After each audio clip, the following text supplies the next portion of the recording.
Bonjour et bienvenue dans cette nouvelle vidéo. Donc, nous allons voir la méthode des coûts complets. Donc,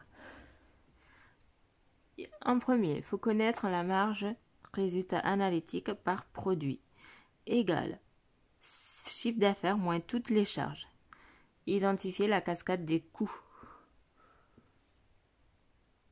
Donc, comme toujours, je vous conseille de mettre des pauses dans la vidéo. Et si vous voulez aussi faire des captures d'écran, vous pouvez. Donc, on continue. Donc, 1, nous avons les coûts d'acquisition ou coûts d'achat. Donc, ils correspondent au prix convenu du bien additionné aux frais accessoires à l'achat direct ou indirect lié à l'utilisation du bien ou à sa mise en stock. Exemple, charge directe, transport commission, charge indirecte, centre d'approvisionnement. En 2, nous avons la valorisation des sorties de stock.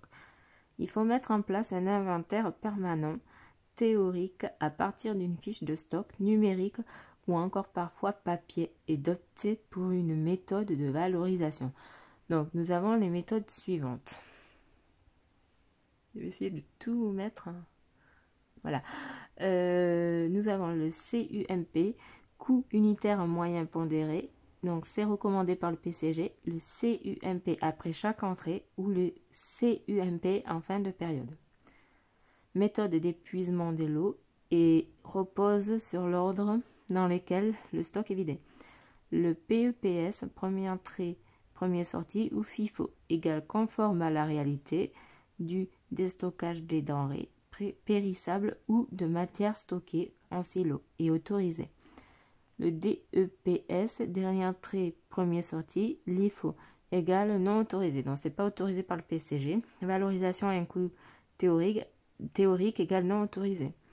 Donc, nous avons, si stock réel inférieur au stock théorique, nous avons un mali d'inventaire. Et si le stock réel supérieur au stock théorique, nous avons un boni d'inventaire. Ensuite, en 3, nous avons les coûts de production. Donc, à valorisation des encours, EC, pour des entreprises industrielles à cycle d'exploitation long, automobiles, produits agroalimentaires, sucre, vin, alcool, fromage, etc. Le coût de production des produits finis, PF du moins M, est égal au coût de production des encours finaux réalisés à M-1 plus les charges de production de la période, moins le coût de production des encours de fin de période M. Donc, c'est une formule à connaître. En B, nous avons les sous-produits.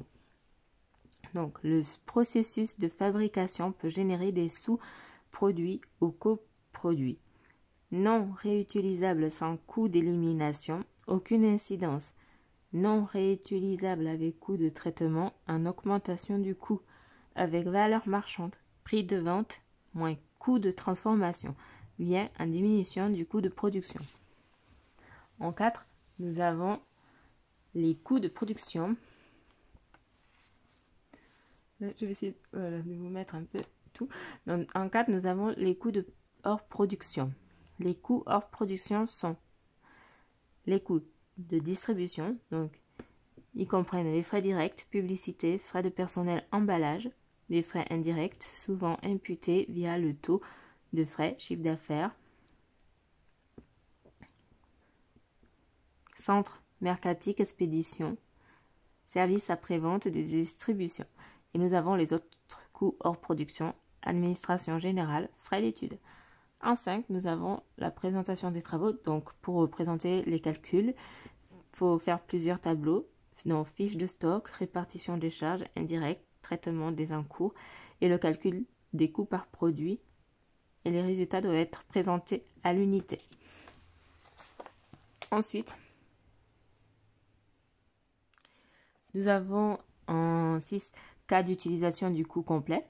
Donc, nous avons la connaissance du coût exact afin de fixer un prix de vente, travail sur devis, fabrication de petites séries, absence de concurrence et donc de repères en matière de prix, valorisation des stocks, fixation de prix de cession interne, PCI, appréciation de la rentabilité, éclairage des décisions de long terme. En 7, nous avons la critique de la méthode, donc la critique du coût complet. Donc, nous allons voir les points suivants. Nous avons la clé de répartition et d'unité d'œuvre dépassée, donc représente plus que 10 à 15%. L'augmentation des centres auxiliaires au détriment des centres principaux, parce que les centres auxiliaires augmentent et les centres principaux diminuent. Nous avons la contradiction avec l'obtention d'une information rapide nécessaire à une prise de décision rapide, indispensable dans un environnement économique turbulent. Et nous avons une autre critique, donc je vais vous prendre un exemple. Donc, on a par exemple 3 machines. On a notre facture EDF, par exemple. On impute 20% sur chaque machine. Une machine fabrique 3 produits. Produit 1, on lui attribue 50% de la production. On lui attribue donc 50% des 20%, puis les 2 autres produits 25%. On impute donc 25% et 25%. Donc la critique, c'est qu'aujourd'hui, les machines, elles sont multifonctions. Donc une machine peut fabriquer plusieurs produits. Produit A, produit B par exemple.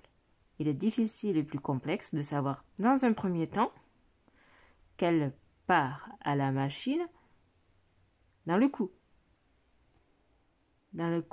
Voilà, quelle part à la machine dans le coût du produit A, du produit B. Et ensuite, quelle part ont les produits fabriqués sur cette machine.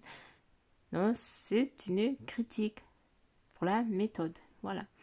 Donc, je vous dis à bientôt pour une prochaine fiche.